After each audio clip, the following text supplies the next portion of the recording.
all as we pray in the mighty name of our Lord Jesus Christ. Amen. Puri ng Diyos at ang ating tutunghayan ngayon mga kapatid ay sa book of Romans chapter 11 verse 25.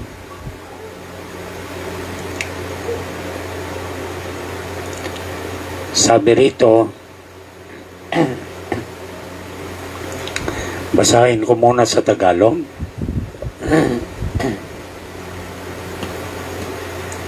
Sapagkat hindi ko ibig mga kapatid na di ninyo maalaman ang hiwagang ito, baka kayo'y mga marunong sa inyong sariling mga haka ng katigasan ng isang bahagi ay nangyari sa Israel hanggang sa pumasok ang kapunuan ng mga hentil.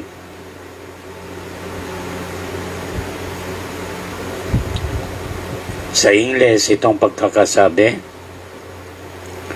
for I would not, brethren, that ye should be ignorant of this mystery, lest ye should be wise in your own conceits, that blindness in part is happened to Israel until the fullness of the Gentiles be come in. So, ulitin natin, merong tinatawag na fullness of the Gentiles is coming in. So, nandito tayo sa panahon na kung saan ang ating mga binasa ay napapanahon eksakto doon sa mga pangyayari sa huling kapanahonan. At natalakay na natin yung 7 church ages from the very episodes na kung saan si Paul ang mensahero, dumating ang Smyrna, and then Pergamos, Thyatira, Sardis, Philadelphia, and then at the 7th church age, which is right in our midst, is the Laodicean church age. Na kung saan ang Laodicea, it means people's rights. Amen. Kaya ang bakbakan ngayon palagi ay yung tinatawag na karapatan ng pangtao. Pangtaong karapatan. So malakas ito mga kapatid dahil ito'y anyo ng Espiritu dito sa huling kapanahonan. At ang Laodicea is the 7th, pang-7 doon sa tinatawag na church ages. At dito sa huling panahon ng pinakadulo ng Laodicean church age ay merong magaganap. Katulad ng naganap doon sa Old Testament is the 7th generation from Adam is Enoch. Si Enoch ay nabuhay siya ng 65 years at ipinanganak niya si Methuselah, and then he lived for another 300 years after na ipinanganak si Methuselah in his bosom, of course, sa kanyang asawa, at nagkaroon ng tinatawag na rapture. He was the 7th from Adam, and Enoch was not found. Inagaw siya pataas ng ating Panginoon because Enoch walked with God. Amen. At si Methuselah naman, nabuhay siya ng 969 years at the day na ang edad ni Methuselah 969 years, ito naman yung taon na kung saan dumating yung Great Flood sa panahon ni Noah. Amen. Kaya ito yung tinatawag na as circumstantial evidence doon sa Old Testament na mangyayari din dito sa New Testament. So sa New Testament, the Acts of the Apostles or nag-umpisa from 53 AD ang tinatawag na Gentile dispensation. Dahil sa ating binasa, nangyari sa mga Israelita na sila'y mabulag at hindi nila magilala ang Misaya. So partly they are blinded para hanggang kailan? Until the fullness of the Gentiles be come in. So ang pangako kay Patriarch Abraham that he shall be a father of many nations. So ang tinutukoy ng ating Diyos kay Abraham, dahil sa kanyang pananampalataya, siya ay magiging ama ng maraming bansa. So sa lahat ng bansa ay merong mananampalataya kasing hawig ng ating amang si Abraham. Amen. Kaya ang tawag sa atin, being Gentile by nature, ay royal seed of Abraham. Amen. Dahil sa kapuspusan ng panahon ng mahentil, dito pa rin lahat ng pangako ng Diyos base sa kasulatan, mga kapatid. In the fullness of the Gentiles shall come in, again, the Lord shall reveal Himself. Lalakad ulit ang salita ng Diyos dito sa ibabaw ng lupa. Kung paano lumakad at ipinanganak ni Maria, literally speaking, lumakad ang Jesus, anointed by the Spirit of God, at siya yung salita na merong tinatawag na quickening power. He is the Word made flesh. Siya naging templo ng Diyos, siya ang salita na naging laman. For His purpose, the Word made flesh, para bayaran lahat ng ating mga pagkakautang. Kaya tumpak si John the Baptist nung sinabi, "Behold the Lamb of God who takes away the sins of the world." Never na mabayaran natin ang pagkakasalang yan ng ating mga magulang, si Adan tsaka kay si Eva. But praise be the name of the Lord, for God has so loved the world that He gave His only begotten Son, the Word manifested in flesh, to do the work of redemption. Na dapat tayo ay ibubulig sa dagat-dagatang apoy, lahat tayo ay papasok sa impyerno, then we shall harap tayo sa Panginoon to judge us, at papasok tayo doon sa dagat-dagatang apoy. Pero puri ng Diyos, ganun na lamang ang pag-ibig ng Diyos na ibinigay niya ang kanyang bugtong na anak, na for God so loved the world that He gave His only begotten Son, that whomsoever believe on Him shall not perish but have everlasting life. Maniwala lang kayo sa Jesus na ito. Nung nasa krus ng Kalbaryo, that is our mercy seat. That is a great mercy. That is the last lamb that have been sacrificed for truth, para magkaroon tayo ng buwang para pumasok doon sa kanyang presensya. Kaya nga, nung nalagutan siya ng hininga, nagkaroon ng paglindol, nagdilim ang kalangitan, at ang kurtina doon sa templo, papasok sa most holy place, ay napunit simula sa taas at pababa, at nabuksan ang tinatawag na mercy seat, na even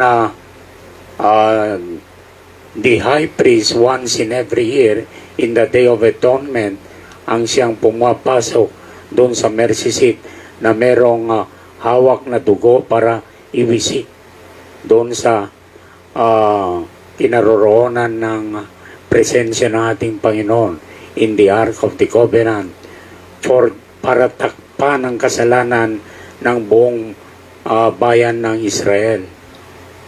So that is only a substitute, a blood of an animal, an innocent animal. Pero nung ang ating Panginoong Hesus ay nabayubay doon sa cross, it is a great sacrifice, a true sacrifice, the last lamb, that whosoever believe in this name shall not perish but have everlasting life.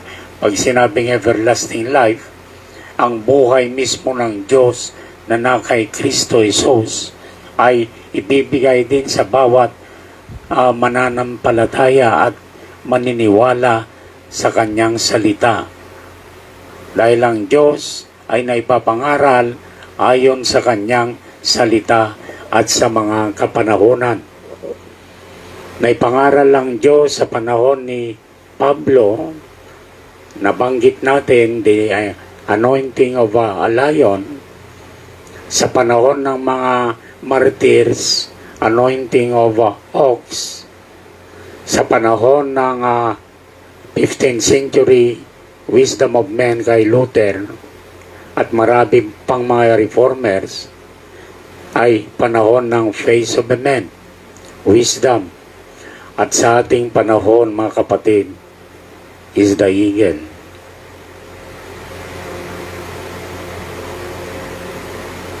Ito lang yung creature na ang kanyang bakasyonan ay ang kalangitan, mga kapatid. The playground of an eagle is in the bluish sky. Amen. Yung tatlong nabanggit ko na ito yung tinatawag na four creatures that is around the throne. Lion is an earthly bound creature. Ox is an earthly bound. Man is an earthly bound. But an eagle is an heavenly bound. Kaya mga mananampalataya ngayon, sa kapuspusan ng salita ng Diyos, merong papasok in the holy presence of God na makakamit niya kung anong karakter ng ating Panginoong Hesus, yun ang kanyang idadamit. The robe of righteousness as prophesied and promised in Revelation chapter 19 verse 8. Sa verse 7 kasi itong pagkasabi, let us be glad and rejoice, for the marriage of the Lamb is come present, and his wife, ang kanyang pinakasalan, has made herself ready. Paano naging ready? Sa verse 8 sabi, ang damit ay fine linen, and that fine linen is a robe of righteousness. Ito ay ang katwiran ng Diyos. Fine linen is righteousness of the saints. Kung anong nakikita nyo sa karakter ng ating Panginoong Hesus, itong isusuot ng pinakasalan ng ating Panginoon. Kaya yung Revelation chapter Revelation chapter 19 verse 8, and in Revelation chapter 10 verse 11, yung kinain ni John the Beloved na open book doon sa hawak ng sa kamay ng mighty angel sa Revelation chapter 10 verse 1 to 6 is the same as the righteousness of the saints. The righteousness of the saints is none other than the Holy Ghost Himself. The author of the Bible, the author and finisher of our faith, siya mismo ang ating robes of righteousness. There is no one even in Israel, no man or woman, even in the times of King David, King Solomon, lahat na naging righteous men, si Moses ay hindi nakatuntong sa kapuspusan. Dahil at that time, wala pa tayong tinatawag na Holy Ghost in us. Kasi merong tatlong opisina, ang Diyos, ang Fatherhood, He is the Creator of heaven and earth, at yun ang pinamalas sa panahon ng Old Testament saints. Yung humati sa Red Sea is our God Almighty, the Creator of heaven and earth. Yes, omnipotent, omniscience, omnipresence. Amen. Kaya nga, even in Hebrew chapter 1 verse 1, sa panahon ng mga patriarchs, ang Diyos ay nakikipagniing sa mga propeta in His fatherhood office. Pero pagdating ng panahon after the last prophet, Malachi, around in between Malachi and the birth of Jesus Christ is around 400 years. At dumating siya ng mga high priest, lahat ng marelihiyon sa Israel, ay meron na silang kanilang mga paniniwala tungkol sa pagdating ng Messiah. And it came as a traditional way of sacrificing animals. Dati, mainit sila sa kanilang mga puso, ay sa talagang damang-dama nila ang to cover all their sins every once a year. Nararamdaman nila ang tinatawag ng completeness ng ating Panginoon. Pero dumating ang panahon na wala nang propeta, naging traditional na lamang. Kaya nung dumating ang Messiah, dumating yung tinatawag na last prophet of the law and the prophets. Mababasa natin sa Luke chapter 16 verse 16, for the law and the prophets were until John, and then the kingdom of God is preached. So John the Baptist ang tinutukoy, siyang huling propeta bago dumating ang tinatawag na biyaya. From the law going to grace. At ang biyaya naman ng Diyos, wala tayong ginawa. Ephesians chapter 2 verse 8, for by grace we are saved through faith, not by our own works, but it is the works of God. It is a gift. Ito'y libre. Makinig ka lang ng kapangangaral ng kanyang salita, at kapag tumimo sa iyong puso, magkakaroon ka ng paniniwala o pananampalataya na dadagdagan according to Romans chapter 10 verse 17, faith cometh by hearing, and hearing the word of God. At kapag yung faith na yan ay nagmanifest sa iyo, magbabasa na natin sa Hebrew chapter 11 verse 1, faith is a substance of things hoped for, the evidence of things not seen. Ito yung tinatawag na lumalakad tayo ayon sa ating pananampalataya.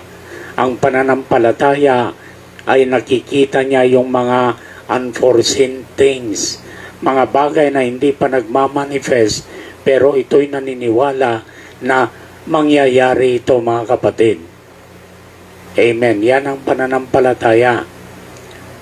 At diyan tayo nabubuhay, lahat ng mga Kristiyano na naniwala sa ating Panginoong Jesus, at dumating sa puntong ito na kung saan halos magsara na ang biyaya ng Diyos. The fullness of the Gentiles is when the grace is over. Amen. Magsasara ang biyaya para sa Gentile nation. Pag sinabing Gentile, there is only three kinds of humanities in the earth. One, Israelites or the Hebrew people, then the Samaritan, half Jew, half Gentile, and then the Gentile. Lahat ng bansa na wala sa Israel, tinuturing na Gentile, at tayo yon, mga kapatid. Tayo naman yung tipot larawan na pinakasalan ng ating Panginoon sa panahon ni Joseph, kung saan ibinenta si Joseph ng kanyang mga kapatid hanggang sa siya naging governor ng Egypt. Siya ay kanang kamay ni Pharaoh. Kung anong sabihin ni Joseph ay susundin ni Pharaoh. Amen. At si Joseph, binigyan siya ng napangasawang Gentile. So, si Joseph ay tipot larawan ng ating Panginoong Jesucristo. According to history, he was rejected by the 12 tribes of Israel. Kaya napadpad sa atin, at dito sa Gentile, siya yung pundasyon. Siyang pundasyon natin, mga kapatid. At siya yung tagapangulo sa isang, kung baga nagtatayo ng bahay, siya yung pinakapundasyon, Jesus Christ. At ang kanyang pinakasalan ay mga taga-hintil. Kaya nga, yung binanggit natin sa Romans 11:25, for I would not, brethren, that ye should be ignorant of this mystery, lest ye should be wise in your own conceits, that blindness in part is happened to Israel until the fullness of the Gentiles be come in. And what is the fullness of the Gentiles? I will reiterate it again. Noong ang ating propeta William Marion Branham, he was the Elijah, as prophesied in 1933, nung siya ay nagbabautismo siya doon sa Ohio River. On the 17th person, there was a light that came down from heaven and heard the voice, sabi, as John the Baptist forerun the first coming of Christ, you will forerun a message in His second coming. Sabi ko nga sa inyo, mga kapatid, hindi ko pa nababasa ang kanyang mensahe, tinawag na ako ng ating Panginoon in a still small voice. How come na hindi ko paniniwala ng taong ito, yung hinanap kong Diyos na nangusap sa aking puso? Hallelujah! Na nakita ko na lang aking sarili nagbabasa ng mensahe. The title is Straight is the Gate and Narrow is the Way that leads to life. And that gate is none other than the Lord Jesus Christ. Habang binabasa ko, mga kapatid, ang puso ko ay it's bubbling because the very nature and character of Jesus Christ ay nabubuo sa aking puso habang binabasa ko ang mga mensaheng yon. And I was surely convinced that this is Elijah to restore all things before the great and dreadful day of the Lord. Mamaya, papakita natin yung chronological events sa panahon natin, mga kapatid. So, tuloy ko ngayon, the fullness of the Gentiles when the prophet was in Egypt, dahil merong nag-invite sa kanya, kapag ang gift mong yan ay mangyayari doon sa bayan ng Israel, tatanggapin nila ang ating Panginoon bilang Messiah at tagapagligtas. Dahil ang propeta ng Diyos, hallelujah, there were so many miracles and wonders na nangyari sa kanya upang i-prove, i-vindicate na siya ang sinugo sa panahong ito. There was in India, I will tell you some miracles. There was in India na puting-puti ng kanyang mata dahil sa kasasamba ng araw. Katititig niya sa araw, sinasamba niyang araw, siya ay nabulag. At hindi tumigil sa pagsamba sa araw. And when the prophet came in India, he challenged that belief. But in the name of Jesus Christ, instantly, yung blind man ay biglang nakakita, mga kapatid. In Finland, between the border, Russia and Finland, merong na-struck na isang bata tumilapon at talagang malayong kanyang pagkatapon dahil talagang nagkalasog-lasog ang kanyang katawan. Tinakpan na lang ng dyaryo. But by vision, 2 years ago, ganon at ganon ang pangyayari.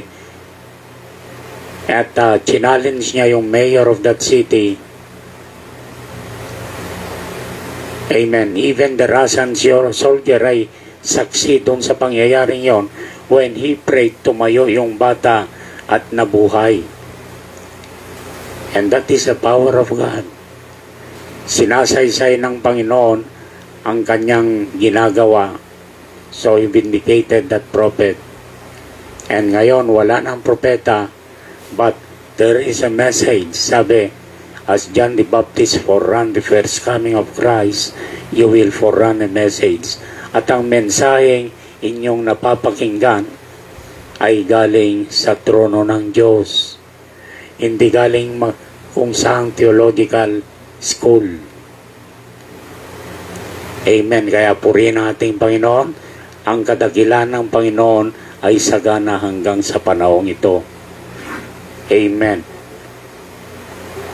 Buksan natin.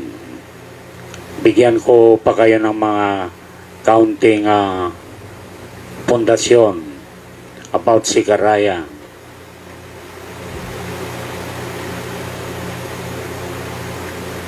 Amen. Chapter 14 verse 6 muna tayo.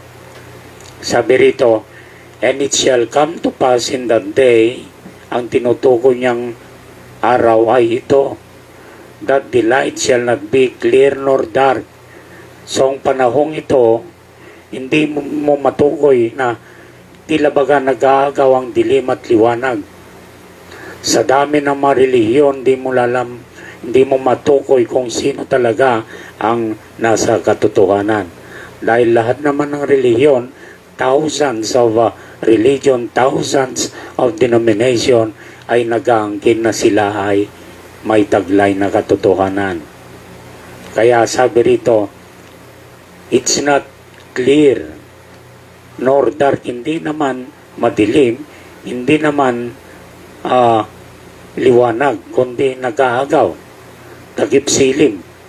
Pero sa verse 7 sabi,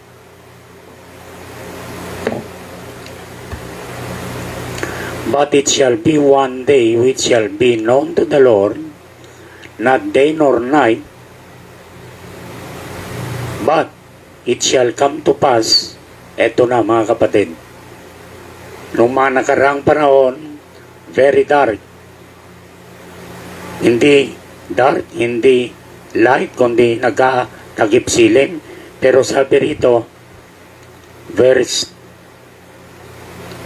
but it shall come to pass that at evening time it shall be light. Ang evening time ay nasa pagitan na from 11 to 12. Halos sa Europe, one time it's 3 minutes before midnight, sabi.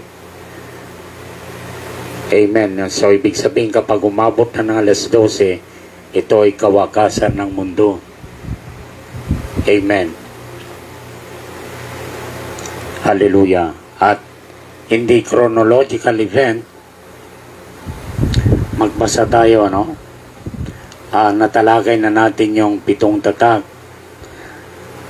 Ang Gentile dispensation ay nabubuo ng 7 selyo, the Book of Redemption or the Lamb's Book of Life, na natatakan ng 7 selyo. At ang Israel naman ay 7 trumpeting angels. Amen. So, ang dealing ng Diyos sa mga Israelita sa nation at ang dealing ng Diyos dito sa Gentile is individual by calling. Amen. In the chronological event in the Bible, the 7th seal ay nasa pagitan ng 6th trumpet and the 7th trumpeting angels. So yung from first to 7th trumpeting angels, ito ay nihig ng Diyos doon sa bansang Israel. Samantalang ang 7 tatak naman ay ang nihig ng Diyos sa Gentile nation. Tumatawag siya ng kanyang pagkakasalan sa mga Hentil. So mababasa natin at naipahayag ko na sa Revelation chapter 10 verse 1 to 6 yung pagkakabukas ng 7 tatak, at in-explain na ito. Tingnan natin kung anong mangyayari sa Israel in between these 6 trumpeting angels and the 7th trumpet. Amen. In Revelation chapter 9 verse 13, and the 6th angel sounded, and I heard a voice from the 4 horns of the golden altar which is before God, saying to the 6th angel which had the trumpet, loose the 4 angels which are bound in the great river Euphrates. And the 4 angels were loose, which were prepared for an hour, and a day, and a month, and a year, for to slay the 3rd part of men. And the number of the army of the horsemen were 200,000. And I heard the number of them. So, ito yung tinatawag na spiritual. Yung 200,000 is 200 million demons na kinalagan in the great river Euphrates, doon sa verse 14. Ito yung nangyari sa panahon pa ng tinatawag na Second World War, sa panahon ni Hitler, na kung saan 6 million Jews ang pinapatay, ginawang fertilizer for that 6 trumpeting angels. Dito kinalagan yung 200 million demons para i-persecute ang mga Hudyo. Amen. What is the purpose of God? Para sila'y mapilitang bumalik doon sa kanilang pinanggalingang bansa, doon sa bansang Israel. And what is the purpose of God? For the return of the Messiah. After the fullness of the Gentiles has been, the grace has been stopped to the Gentiles, papasok na ito, mga kapatid, yung tinatawag na 144,000, yung 7 trumpeting angels. Mangangaral si Moses tsaka si Elijah doon sa bansang Israel. Yun ang kanilang hinahanap, at ang ipapangaral ni Moses tsaka ni Elijah ay yung kung anong ninyong naririnig ngayon. It was Jesus Christ Himself. Amen. So, bahagya yan Well, balik tayo. Nandun siya sa bansang Egypt at sabi, kung ikaw ay pupunta sa bansang Israel at ipapangaral mong salita ng Diyos, ito yung seventh messenger natin, ha? Ito yung seventh angel doon sa Laodicean Church Saints. But ang tinig ng Panginoon ay sumambulat sa kanya at sabi sa taong ito, it's not yet time. Dahil si Brother Branham ay siya, yes, he has to restore all things, pero it is under the Gentile dispensation. Ibig sabihin, hindi pa napapanahon because the sin of the Amorites has not yet been full, sabi ng Diyos. At what is the sin of the Amorites? According to the message, the sin of the Amorites yung paglalaglag ng mga fetus. Siya ang pupuno ng sin of the Amorites or fullness of the Gentiles. The cup has been full dahil ile-legalize na yung tinatawag na abortion. Yan ang pupuno sa kasalanan ng mga Amorita. At ang Amorita ay tipot larawan ng Gentile sins. Amen. Ang Sodom and Gomorrah, dalawang lalaki pwede na ikasal, dalawang babae pwede nang ikasal. It is an abomination, marumi sa paningin at pangamoy sa harapan ng ating Panginoon. So nilegalize ito ng tao na hindi alam na akala nila ito'y katanggap-tanggap sa harapan ng Diyos. But it is an abomination. Amen. So nakita natin, balik. The seventh seal, which is Revelation chapter 10 verse 7, mababasa natin in the days of the voice of the seventh angel. So, that was Revelation 10, nabuksan ng 7 tatak at naka-open na doon sa kamay ng mighty angel na nakahapak ang kanyang 2 paa, isa sa dagat at isa naman sa lupa. At kung titingnan natin, the seventh seal has been revealed in between the 6 trumpeting angels, Revelation chapter 9 verse 13 and Revelation chapter 11 verse 15. Tingnan natin. Revelation 11:15 kung anong ginagawa. Amen.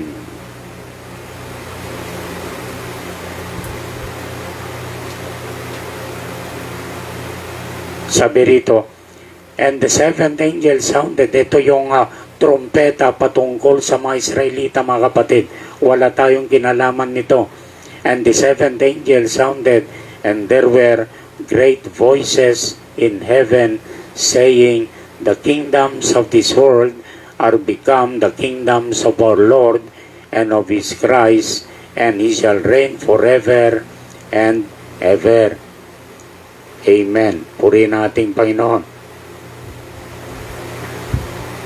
Tingnan din natin, in between the 6th seal and the 7th seal, anong mangyayari? Revelation chapter 6 verse 12, which is the 6th seal, 6:12. Tingnan natin, mga kapatid.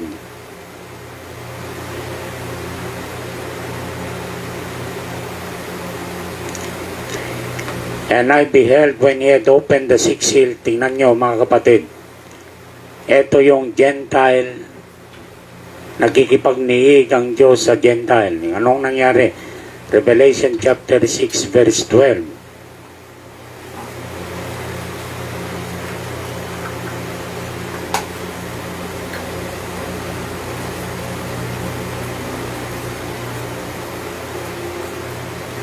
Sandali, namatay yung yes, sorry.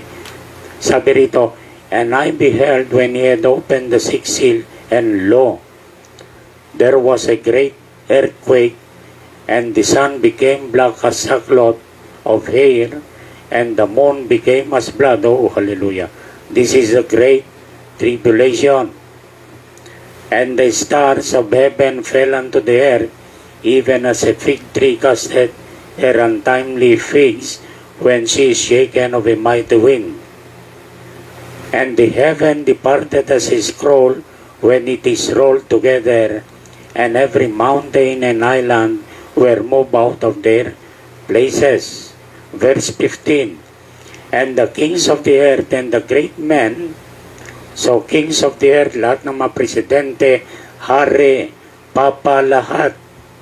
And the great men, mga businessman, mga statesman, and the rich men, yan, mga mayayamang tao, and the chief captains, lahat ng mga matataas sa United Nations armies, and the mighty men, and every bondman, and every free man, hid themselves into the dens and in the rocks of the mountains. Verse 16, and said to the mountains and rocks, fall on us, and hide us from the face of him that sitteth on the throne, and from the wrath of the Lamb. So meron palang wrath. Hindi pa nangyari since there was a creation. Itong great tribulation na ito, matinding kahirapan, mga kapatid. Amen. So that is Revelation chapter 6, verse 12, the sixth seal. And then, ang seventh seal naman, Revelation chapter 8, verse 1, pero in between Revelation 7 is the calling out of the 144,000 Jews. Ang magmi-minister ito, si Moses at saka si Elijah sa Revelation. Amen.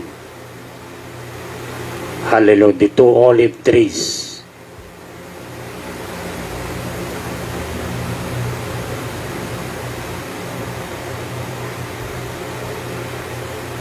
Amen. Ang Revelation chapter 11 verse 4, okay? Verse 3, and I will give power unto my two witnesses, and they shall prophesy 1,203 days clothed in sackcloth. Ito si Moses and Elijah. These are the two olive trees and the two candlesticks standing before the God of the earth. If any man will hear them, fire proceeded out of their mouth. Si Elijah ito. And devour their enemies. And if any man will hurt them, he must in this manner be killed. Verse 6, these have power to shut heaven, that it rain not in the days of their prophecy. So si Elijah yan. And have power over waters to turn them to blood. Si Moses naman. Amen. So sa chapter 7 ng book of Revelation is the calling out of the 144,000, 12,000 per tribe. So the ministry of the two prophets, alalahanin nyo, si Elijah, kinuha siya ng karwaheng apoy sa langit. Si Moses hindi nakita ang kanyang katawan. Pero nakita natin in the Mount Transfiguration, doon sa Matthew chapter 17, verse 1 to 10, nakita natin nung nagibangan nyo ang ating Panginoong Hesus, ang kanyang kausap doon, si Moses tsaka si Elijah. Anong pinag-uusapan nila sa kanyo? Even Peter ay sabi niya, Lord, it is good that we are here. Let's make 3 tabernacles, one for Moses, one for Elias, and one for you.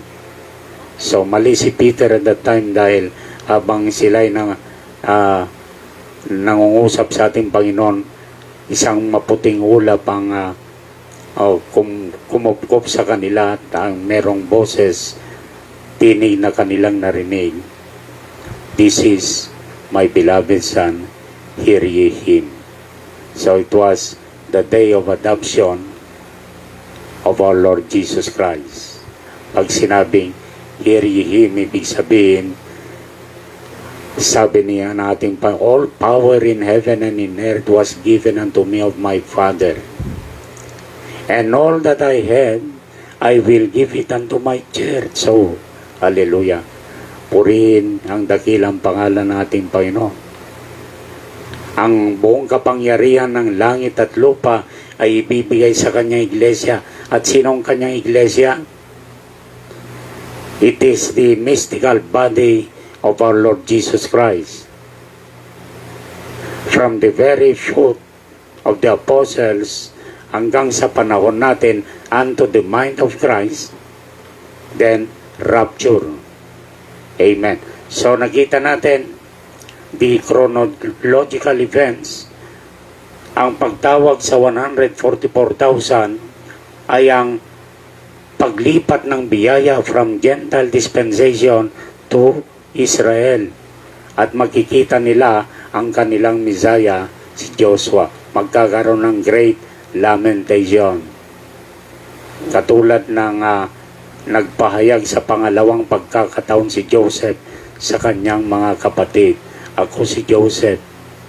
At sila'y nag-iyakan nga dahil ang kanyang mga kapatid ang punot dulo upang patayin sana, pero ibinenta na lang papuntang Egypt hanggang sa umupo si Joseph sa kanang kamay ni Pero ang hari. Praise be the name of the Lord. Ang Israelita, pinatay nila ang ating Panginoon, pero itinaas siya ng Diyos ang hari ng mga hari at tumupo sa kanang kamay ng Diyos. At sa pangalawang pagkakataon, siya ay magpapakilala doon sa Israel. So, hindi ako magtataka kung bakit hanggang ngayon ang Prime Minister ay si Benjamin Netanyahu. Ilang taon na siya na naglilingkod, si Benjamin Netanyahu. And nung magpakilala si Joseph doon sa kanyang kapatid, kasama na si Benjamin. At si Benjamin ay tunay na kapatid ni Joseph at binigyan niya ng double portion of blessing sa kanyang kapatid. So the same as in the Lord Jesus Christ, ang Hebrew chapter 10, the Old Testament, the law and the prophet is only a shadow of the real things to come. Amen. The reality of the kingdom of heaven is in our hearts now. The mercy seat is in our hearts, where the Lord Jesus Christ is sitting. Amen. Nakukuha niyo ba, mga kapatid? We are at the end of the age. Kaya mga pandemic na ito, huwag kayong mag-alala. It is only a tool na hinayaan ito ng Diyos para ang liwanag ng salita ng Diyos ay lalong tumingkad according to sa ating binasa Revelation, Zechariah chapter 14 verse 7. So this is the evening time, saints. It may be how many seconds before midnight. We are in the overlapping between rapture and great tribulation. As the grace is slowly closing and the fullness of the Christ bodily ay napipinto na at nangyayari na, mga kapatid, the end of the church ages shall be diminished. Pag nag-rapture na, that is the end of the Gentile church ages. And then, this Laodicea shall go into a chaos condition, great tribulation. So, my counsel, kung anong ginagawa natin ngayon, gawin lang natin. Pero I can counsel you, habang nagtatrabaho tayo, you're a designer in a construction company, you're a businessman, you're a farmer, I am a teacher. Teach for the glory of the Lord. Construct for the glory of the Lord. Huwag kayong mangiming mangurap, because in Isaiah said, my table is full of vomit. Ibig sabihin, punong-puno ng suka. Ito yung corruption. Politics, agencies of the government. The SOP there is talagang hindi na makita ang tinatawag na clean living. Amen. Pero sabihin ko sa inyo mga kapatid, narinig niyo ang kanyang salita. Even in my students, sabi ko, pag kayo'y graduate at naging successful engineer kayo, even a single cent, huwag kayong magnakaw. Yung single cent na nakaw nyo, tsaka yung billion na nakaw nyo, parehong kasalanan yan. Amen. Depends upon your motives. So, gumawa kayo ng mabuti, maglingkod kayo sa Diyos, may takot, and the Lord shall do the rest for you. If you have sickness, meron tayong privilege. Ang pribileyo natin, hindi ka gagasto na yung single cent. Just pray, having that kind of faith, that the Lord shall heal you. Hindi ka gagasto, kapatid ko. Nakakatakot ang mga hospital ngayon. Para kang hino-hold up ng buhay, kaya ang mga may sakit ayaw magpa-hospital. Biro mo, how many thousands daily or 50,000 per day kapag nasa ICU ka? Pwedeng mangyari yun. Pero in Christ, if they just believe by His stripes you are healed. Don't look unto the symptoms. Look for the promises of God. Ako, ang simptomas ko, mayroon akong cancer, napakarami kong sakit. Prostate lahat, nandyan sa aking katawan, pero stagnated. I don't believe, because I look unto the promise of the Lord. By His stripes, I am healed. Kaya, even if you look at me, tila baga masaya ko, naglilingkod sa atin, yes. Why? I am not looking for the symptoms. I am looking for the promises. I have faith that the Lord heals. Kaya sasabihin ko sa inyo, it is a great privilege, ano man ang inyong mga pangailangan ngayon mga kapatid. Besides that, gumagawa kayo ng mabuti sa inyong trabaho. You are honest in the sight of the Lord. You have fear at tinanggap niyo ating Panginoon. Amen. Gumawa lang tayo ng mabuti. And when the rapture comes and you are ready, I will meet you there in the rapture. Amen. Maraming pangako ating Panginoon sa ating panahon, kanyang tuto pa rin, kapatid ko. Hallelujah. So kayo'y mga nasa online, amen. Ako'y mananalangin para sa inyo. Ako'y tinawag ng Diyos at wala akong galing o virtud o anumang bagay na nagmula sa aking sariling lakas. Ako'y mahina rin kagaya nyo, sakitin, pero hallelujah, I believe the promise of the day you can be healed. Just believe.